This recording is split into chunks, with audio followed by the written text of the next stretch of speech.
একজন রিকশাওয়ালার জীবন কতটা দুর্বিষহ। শত রোদ আর বৃষ্টিতেও যার নেই কোনো ছুটি, পরিবারের তাগিদে করতে হয় কতই না কষ্ট, কিন্তু দিন শেষে যা আয় হয় তা দিয়ে কি তার সংসারের ভরণ পোষণ হয়? তাই তো অনেকেই মুখাপেক্ষী হয় ধার দেনার, কিন্তু যখন সময়ের মধ্যে টাকা পরিশোধ না হয় তখন কতই না কথা শুনতে হয়। কিন্তু সামান্য টাকার জন্য এমন নজিরবিহীন দৃশ্য হয়তো দেখেননি, যা আজ আপনাদের সামনে তুলে ধরব।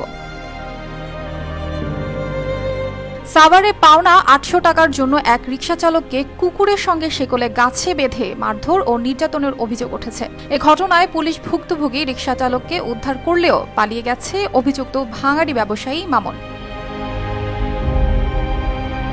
৭ মে মঙ্গলবার দুপুরে তেঁতুলছড়া ইউনিয়নের ভরালি এলাকার একটি গাছের সঙ্গে বেঁধে রাখার ৭ ঘণ্টা পর পুলিশ ওই রিকশা চালককে উদ্ধার করে।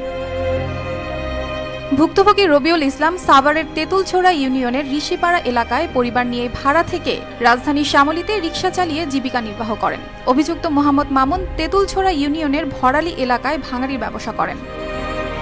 ভুক্তভোগী রিকশা চালক রবিউল ইসলাম জানান, তিনি এর আগে ভাঙাড়ি মালামাল বিভিন্ন স্থান থেকে সংগ্রহ করে মামুন নামের এক ব্যক্তির কাছে বিক্রি করতেন। সেই সময়ে মামুন তার কাছে ৮০০ টাকা পাওনা ছিল। সেই টাকার জন্যই তাকে সকাল ৭টার দিকে তেঁতুলছড়া ইউনিয়নের কাঁঠালতলা থেকে ধরে এনে বেধড়ক মারধর করে। পরে পায়ে শিকল পরিয়ে একটি কুকুরের সঙ্গে খুঁটিতে বেঁধে রাখে।